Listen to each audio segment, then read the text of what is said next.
Salut à tous et à toutes, on se retrouve pour une nouvelle vidéo et un nouvel épisode dans cette série sur Pro Cycling Manager en mode Pro Cyclist. Et du coup dans cet épisode on va finir la saison 3 avant de partir du coup dans la saison 4, mais ça sera dans la prochaine vidéo. Et du coup on va aller faire les championnats d'Europe du chrono, on fera également les championnats d'Europe sur route, on fera également le Giro dell'Emilia, le Tour de Lombardie et Paris Tour. La vidéo risque d'être quand même assez courte et on ira également faire le bilan de fin de saison pour voir quels ont été les coureurs qui ont bien performé sur cette troisième saison, en espérant qu'on performe bien et qu'on continue à progresser pour la quatrième saison où on essaiera pourquoi pas d'aller remporter nos premiers monuments et peut-être nos premières grandes victoires, excusez-moi. Mais là on va partir directement pour la première course de la vidéo, c'est-à-dire le contre-la-montre des championnats d'Europe qui sera à domicile. Il va faire 25,5 km et on va se retrouver directement pour notre départ en espérant avoir une bonne forme sur cette course, surtout que côté français on va être le seul au départ avec Bento. On va partir au départ du chrono de ces championnats d'Europe. On a pour objectif de terminer dans le top 5, je sais pas du tout quelle forme on a, en tout cas là c'est le luxembourgeois qui part et là ça va être à nous, et j'ai l'impression qu'on a un beau plus 5 ou une énorme note sur cette course. 25 km ça va être un chrono, plus je sais pas combien en tout cas nous fait 83 chrono, 80 plaid, ça va être intéressant et l'objectif ça va être d'aller chercher le meilleur résultat possible du coup avec ce plus 4 et on va se retrouver directement au premier temps intermédiaire pour voir si on est capable déjà de bien commencer ce chrono. C'est le premier temps intermédiaire qui arrive sur ce chrono, on a le plus 4, est-ce qui va nous aider au premier temps? On est 12ème à 47 secondes, on est loin de l'objectif du top 5 et il va falloir du coup accélérer dans cette deuxième partie de chrono si on veut atteindre cet objectif. On arrive maintenant dans les 4 derniers kilomètres de ce chrono et championnat d'Europe. On avait un beau plus 4, est-ce qu'il va nous être profitable? On va voir ça. En tout cas là on est en train de tout donner sur ce chrono. 2 km il nous reste 2 km 100, 2 km maintenant, on est en train de tout donner, il nous reste une barre assez convenable, on va tout donner jusqu'à la ligne d'arrivée maintenant. 99, mon 99 c'était peut-être un peu tôt mais on va tout donner en tout cas maintenant jusqu'à la ligne d'arrivée, il reste 500 mètres, maintenant on tourne, on voit le paquet, on finit pour l'instant 6ème à 50 secondes, malheureusement on va être en dehors de l'objectif, on visait le top 5 mais on fera pas le top 5 malheureusement sur cette course, on fera un top 10 grand maximum, mais je pense que l'objectif qu'ils nous ont fixé il était trop élevé et du coup j'ai l'impression qu'on ne, même pas top 10 malheureusement sur ce chrono des championnats d'Europe, on ne finit malheureusement que 11ème. Je sais pas comment il faut gérer le chrono, je crois que je les gère plutôt mal parce que j'ai d'objectifs de top 5 et je fais que 11ème. Bon, on verra, moi je pense qu'il était plutôt bien géré, mais ça avait pas l'air. Et du coup maintenant on va aller voir combien de points on a remporté avec ce chrono. Je pense qu'on en a remporté clairement 0 parce qu'on a fait seulement 11ème, voilà c'est bien ça. Et maintenant on va partir pour les championnats d'Europe sur route. Ça va être nos premiers championnats d'Europe auxquels on va participer et on va essayer évidemment de bien performer. On va se retrouver directement au départ pour voir quel rôle nous donne le directeur sportif et pour voir quel objectif nous allons avoir. Et on peut voir que pour la saison prochaine du coup on va signer chez Groupama FDJ et là en attendant on va se retrouver directement au départ de ces championnats d'Europe. On est au départ du coup de ces championnats d'Europe sur route, on va voir quel est l'objectif, mais là on a un rôle d'équipier, on a par contre un beau plus 5, on va peut-être pouvoir en profiter, on va faire le rôle d'équipier et on va essayer, excusez-moi, de profiter du plus 5 et on va se retrouver je pense dès le premier mont pavé, il y aura pas mal de monts pavés, je pense qu'on peut accélérer sur un de ces monts pavés et faire la différence par rapport à nos adversaires. J'ai oublié de vous retrouver pour le premier mont pavé qui était je crois même le Paterberg, je crois que c'est le Paterberg qu'on va monter plusieurs fois, en tout cas il a fait un peu de dégâts le premier mont pavé, maintenant il reste encore 59 km/h avant l'arrivée. Donc on va essayer de suivre les meilleurs, je pense que ça va un peu exploser dans les différents monts pavés et nous va falloir tirer notre épingle du jeu sur cette course pour essayer pourquoi pas d'aller chercher le titre de champion d'Europe. Je pense que c'est le parcours rien pour aller le chercher, peut-être qu'on aura un parcours équivalent sur les prochaines saisons, mais moi je dis qu'avec ce plus 5 un parcours avantageux pour nous, va falloir aller chercher la victoire. Et maintenant on va se retrouver pour le prochain mont pavé, on est plus que 23 dans ce groupe mais ça va sûrement se regrouper. Et maintenant le troisième mont pavé arrive pour nous, bon on est un peu bloqué par nos adversaires, on va quand même essayer de nous replacer un peu dans ce mont pavé pour pas être trop distancé par les meilleurs, c'est-à-dire les Dylan Van Baarle, les Virmich ou encore les Meus qui ont quand même des stats assez intéressantes. Après Jordi Meus je pense qu'il est un peu limité en pavé, mais Dylan Van Baarle lui il est pas du tout limité, 83 pavés, ça va être un sacré concurrent aujourd'hui et on va essayer de le battre évidemment. Un nouveau secteur pavé nous attend, un nouveau mont pavé excusez-moi nous attend, c'est encore une fois le Paterberg et l'objectif évidemment c'est mon pavé, c'est de suivre les meilleurs et là j'ai l'impression que ça commence déjà à accélérer pour un Belge, la Belgique qui commence à accélérer dans ces monts pavés avec notamment Florian Virmich, non plutôt Gianni Virmich excusez-moi, qui semble pas mal dans ces monts pavés. Nous on essaye de suivre les meilleurs, on a notre coéquipier français Clément Champoussin qui essaye de nous suivre et maintenant on va se retrouver pour l'avant-dernier mont pavé et évidemment on va tenter pourquoi pas d'accélérer dans celui-ci. L'avant-dernier mont pavé nous attend, malheureusement on ne peut pas les suivre, on est gêné à chaque fois par nos adversaires. En tout cas on va essayer pourquoi pas d'accélérer au sommet de ce mont pavé, il reste 22 km, mais on va suivre encore les Belges et je pense que au prochain et au dernier mont pavé on aura quelque chose à faire. En tout cas on est plus que 42-41 dans le peloton, le peloton est quand même assez fourni encore et je pense que va falloir tenter d'accélérer si on veut pourrait tout faire exploser, surtout que les Belges tentent une stratégie d'équipe. Et du coup Mathieu Van Der Poel vient d'attaquer, les Belges vont essayer de le rattraper, mais Van Der Poel en met une, il a mis une belle banderie loin de l'arrivée, à plus de 17 km de l'arrivée. On espère que les Belges vont réussir à le rattraper, qu'il aura fait un effort en vain. Je pense quand même qu'il va se faire rattraper, mais il semble quand même costaud le Mathieu. Les Belges ils sont tous cuits, ils n'arrivent pas à rattraper Van Der Poel, et du coup c'est Canter qui accélère. Oh, Canter maintenant, l'Allemand qui a accéléré, il a essayé de rattraper Van Der Poel, il a toujours pas réussi. On n'est plus que 26, mais il y en a plein qui vont pas réussir à tenir, ça c'est sûr. Nous on est encore bien, il va falloir du coup en profiter. On a Remco Evenepoel avec son plus 4 qui est pas loin. On a Van Aert également avec son plus 5 qui est pas loin. Ils ont l'air très costauds les deux, surtout Remco Evenepoel, le coureur le plus complet du jeu sûrement avec ses stats sur cheat. En tout cas là, Primoz Roglic est en train d'essayer de remonter. Primoz Roglic qui a l'air d'avoir des stats intéressantes. Bon, il a un peu diminué quand même, son plus 5 devait l'aider aujourd'hui, mais il a plus d'énergie du tout. Et nous là on accélère dans ce mont pavé, on va sûrement aller rattraper Mathieu Van Der Poel, et on va le contrer Mathieu, on va le contrer, on va tout donner sur cette accélération. Oh, il y a Kasper Asgreen qui nous a suivi, il y a Van Der Poel également. Van Der Poel c'est du costaud pour le sprint, c'est pour ça qu'il faut tenter de le distancer. On essaye de distancer Van Der Poel dans cette espèce de descente. On va se mettre en position héros, on donne tout. Il nous reste 8 km avant l'arrivée, il va falloir tout donner. On espère que Mathieu va collaborer avec nous. En tout cas on consomme le gel énergétique et on va tout donner dans les 5 derniers kilomètres si on veut réussir à remporter cette course. Pour l'instant personne ne collabore avec nous, c'est bon, Mathieu il décide de prendre le relais. Est-ce que Kasper va collaborer avec nous? Ah non, Kasper malheureusement j'ai l'impression qu'il ne veut pas trop collaborer dans cette fin de course. Après c'est pas le favori quand même en cas de sprint. Nous on va se mettre dans les roues. On va se mettre dans les roues, on va se mettre dans la roue à Mathieu, on va pas collaborer actuellement. On a une barre rouge qui ne le permet pas. En tout cas on se met du coup dans la roue à Mathieu. Il reste encore 4 km. On espère qu'on va un peu récupérer de la barre rouge. Mathieu Van Der Poel lui il a totalement récupéré sa barre rouge. Et là ça accélère. Ça accélère devant pour Van Der Poel et Kasper Asgreen. Va falloir aller les chercher. Oh, peut-être qu'ils accélèrent un peu de loin les deux. Nous on va falloir qu'on les suive à distance. En tout cas on va tout faire pour. Mathieu Van Der Poel, est-ce qu'il se sacrifierait pas? Il va sûrement permettre à Kasper Asgreen d'aller chercher la victoire. La tactique suicide de Van Der Poel. Et Asgreen va sûrement aller remporter ses championnats d'Europe. Mais quelle a été la tactique de Van Der Poel qui a offert le titre du coup à Kasper Asgreen. Et nous malheureusement on ne va finir que deuxième sur ces championnats d'Europe.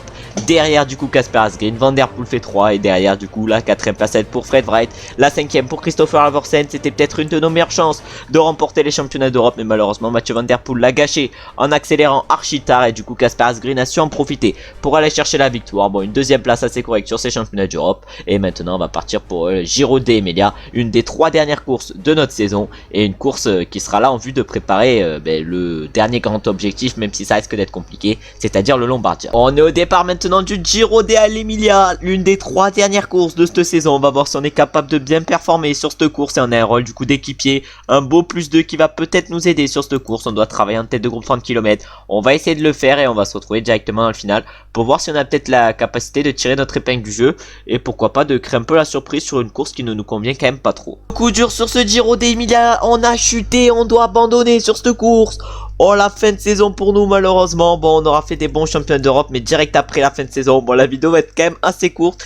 On espère qu'on va pas être blessé trop longtemps, mais malheureusement cette chute nous détruit et nous oblige à abandonner. Et on va se retrouver directement à l'arrivée pour voir au moins qui c'est qui remporte cette course. Les premiers sont en train d'arriver sur ce Giro d'Emilia. Nous on est resté bloqué à 110 km de l'arrivée, mais on va voir du coup qui c'est qui va s'imposer sur cette course. Ça va être soit Marco Brenner, soit Remco Evenepoel, mais j'ai l'impression que ça va être Marco Brenner qui va venir s'imposer du coup devant Osorio ou Primoz Roglic. Non, devant Osorio, voilà, il s'impose. Primoz Roglic du coup finit 3ème, Remco 4ème et David Gaudu 5ème. Bon, la vidéo aura été assez courte, Bernal finit 6ème. Et nous maintenant on va aller voir du coup la durée de notre absence suite à cette chute, mais je pense que ça va être quand même long. Et du coup malheureusement on n'a pas remporté de points avec cette course alors qu'on avait fait le travail d'équipier. Bon, tant pis. Et du coup on est blessé jusqu'à quand? On est blessé jusqu'à début novembre. C'est du coup notre fin de saison malheureusement avec cette chute sur le Giro d'Emilia. Et maintenant on va se retrouver du coup sûrement en décembre après qu'on ait fait tous les passages du mois, presque tous, pour du coup aller faire le bilan de fin de saison. Du coup on rapporte maintenant 65 points pour le mois de décembre. On aura le mois de janvier encore à passer pour le passage du niveau et du coup passer au niveau 24. Mais en attendant du coup on va aller voir le bilan de cette saison. On va aller aller voir les temps forts, ça va aller plus vite. Je pense qu'on va aller voir quand même les classements du coup avant. Et du coup au classement on va signer à la Groupama FDJ comme vous pouvez le voir pour la saison prochaine. Et on sera du coup la 6ème meilleure équipe. Ça va être la Soudal Quick Step la meilleure équipe, la l'Auto Destiny la deuxième. Et du coup au classement cette saison c'est Remco Evenepoel qui a été le plus performant largement devant Tadej Pogacar. Donc on finit troisième de ce classement, c'est plutôt intéressant. Et au niveau des équipes, la Groupama FDJ a fini deuxième. Et nous avec la Lidl on a été seulement 9ème sur la dernière saison. Bon ça a été quand même plutôt intéressant. Et au niveau des victoires on est combien? Victoire, on est 8ème avec 9 victoires. On n'a pas fait une saison monstrueuse, on espéra faire une meilleure saison pour la saison prochaine du coup. Et du coup maintenant on va aller voir les temps forts de cette saison. Déjà le Giro il a été remporté par David Gaudu pour la Groupama FDJ devant Tobias Johansen et Primoz Roglic. Gaudu a également remporté le maillot de la montagne, Caleb Ewan a remporté le maillot de cyclamen et Remco Evenepoel le maillot blanc. Après au niveau du Tour de France, là c'est Richard Carapaz encore une fois pour la Groupama FDJ qui s'est imposé. Les Groupama ils ont été chauds sur les grands tours, ils s'est imposé du coup devant Joao Almeida et Pogacar. Lutsenko avait remporté le maillot à poids, Caleb Ewan le maillot vert et Stone Mittet le maillot blanc. De toute façon vous avez pu le voir parce que c'était dans les épisodes 19 et 20 je crois bien le Tour de France. Ensuite au niveau de la Vuelta là c'est Ben O'Connor qui s'est imposé devant Van Wilder et Mikel Landa. Nos coéquipiers Clément Champoussin et Jake Stewart ont remporté le maillot de la montagne et du sprint. Et Ilan Van Wilder a remporté le maillot blanc. Et maintenant on va passer du coup au tour normal. C'est du coup Battistella qui a remporté le Tour Down Under. Carapaz lui il a remporté Paris-Nice. Joao Almeida il a remporté le Tirreno Adriatico. Le Tour de Catalogne il a été remporté par Vingegaard. Peyo Bilbao il a remporté le Tour du Pays Basque.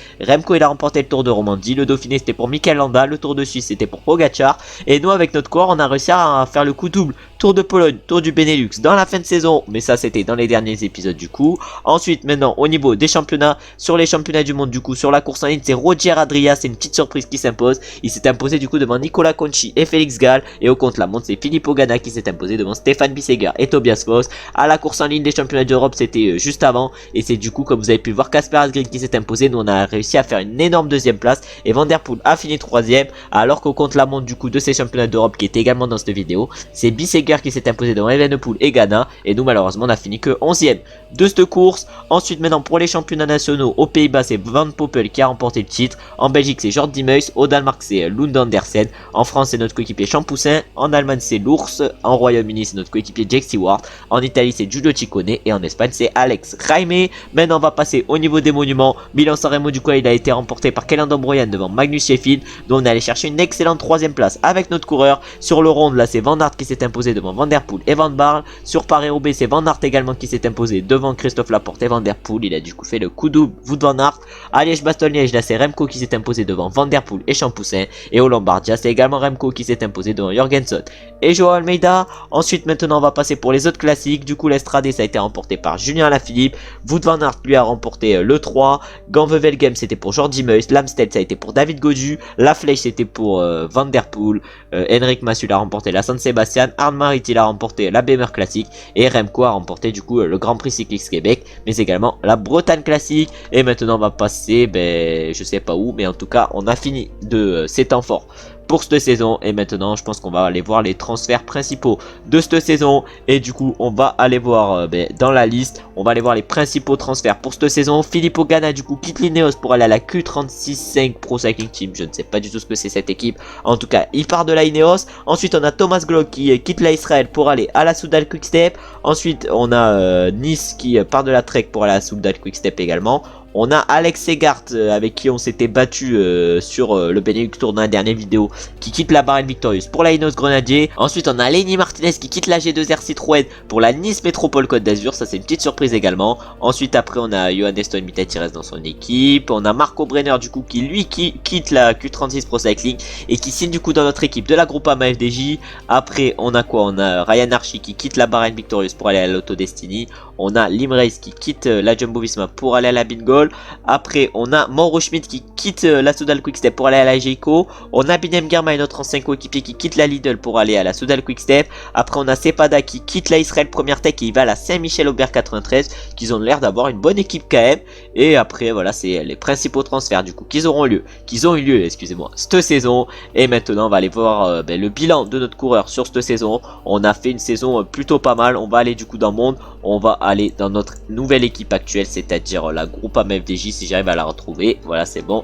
Et du coup, on va aller voir notre coureur pour cette saison. Saison 2025, on peut voir nos principaux résultats. Sur cette saison, on a fini du coup 2ème des championnats d'Europe, mais on va commencer déjà avec le début de saison. On a fini du coup au début de saison 7ème de l'Estrade Banquet. Après, on a remporté quelques petits classiques, là, les classiques en Belgique. On a fini 3ème de Milan-San Remo, 18ème de la classique Bruges de la Panne. Ouais, voilà, c'est bien ça. 10ème de l'E3, 19ème de Gand-Wevel Game, 4ème du Dwarsdorf-Vlaanderen. Ensuite, bon, on a fait des résultats plutôt anodins avec une 19ème place sur le Ronde, une 60ème place sur Paris-Roubaix, bon, une 25ème place sur l'Amstel, ouais, des résultats plutôt moyens. Après, on allait finir 4ème du Trophée Broléon. Sur le Dauphiné, on a fait des choses assez correctes. On n'a pas réussi à remporter d'étape malheureusement, mais on a remporté le maillot de la montagne. Ensuite, au niveau du Tour de France, je me rappelle qu'on a remporté une étape. Au niveau par exemple des championnats de France, on a fini 2ème du chrono et 8ème, excusez-moi, de la course en ligne. Au Tour de Pologne, du coup, on a remporté plusieurs maillots, mais également le classement général et quelques étapes. À la Bemer Classic, on a fini 4ème. Au Benelux Tour, on a également remporté le classement général, mais également le classement des jeunes. Ensuite, les championnats d'Europe, on a fini du coup 11ème du chrono, 2ème de championnat d'Europe en ligne, et là dans la dernière vidéo on avait fini 8ème de du Grand Prix cycliste de Montréal. Et du coup les meilleurs résultats, on va aller voir ce que c'est. Et du coup d'abord sur le Grand Tour, c'est une victoire d'étape sur le Tour de France, ça c'était cette saison, j'espère que vous en rappelez. En tout cas c'était une belle victoire. Sur le Tirreno on n'a pas fait des gros résultats. Sur le Dauphiné on n'a pas fait des gros résultats, on a juste réussi à remporter le maillot du meilleur grimpeur. Sur les Benelux on a réussi du coup à remporter le classement général, le classement par points et le classement des jeunes. Et sur le Tour de Pologne on a remporté le classement général et le classement des U25. Et du coup maintenant on peut voir qu'on a participé à un grand tour dans cette saison. On a remporté une victoire d'étape, on a participé à 4 monuments, on a réussi à faire un podium sur celui-ci avec Milan-San Remo, mais rien de mieux. Et maintenant on va se retrouver le 1er janvier pour le passage du mois et du coup l'amélioration au niveau 24. Et du coup c'est bon, on vient de passer au mois de janvier, on passe du coup au niveau 24, on remporte 65 points, on sera du coup à 35 points dans le niveau 24. Et peut-être que dans la prochaine vidéo on pourra passer au niveau 25 et du coup améliorer nos caractéristiques, mais ça on verra du coup ça plus tard. Et du coup maintenant on a pris le truc pour améliorer en point de compétence, et on va aller voir où on met le point de compétence. On va le mettre je pense encore une fois en réseau, le point de compétence, même si je pense rester une deuxième saison à la Groupama FDJ, peut-être partir après la deuxième saison. Et du coup dans la prochaine vidéo on ira commencer cette 4ème saison en espérant pourquoi pas aller chercher des bons résultats. En tout cas pour l'instant le calendrier qu'ils m'ont fait il est pas ouf, on essaiera de le changer pour la prochaine vidéo. En tout cas merci d'avoir regardé la vidéo jusqu'à la fin, elle aura été plutôt courte, on n'aura pas fait énormément de courses, on aura fait je crois bien juste les championnats d'Europe dans cette vidéo. Après on a été parti pour le Giro d'Emilia, mais malheureusement on a chuté. En tout cas du coup merci d'avoir regardé la vidéo jusqu'à la fin. Comme d'habitude j'espère qu'elle vous a plu. Si elle vous a plu, vous savez comme d'habitude ce que vous avez à faire, c'est-à-dire liker, commenter et vous abonner. J'espère que vous avez passé une bonne journée ou vous êtes en train de passer une bonne journée. A très bientôt pour un nouvel épisode. Ciao ciao ciao.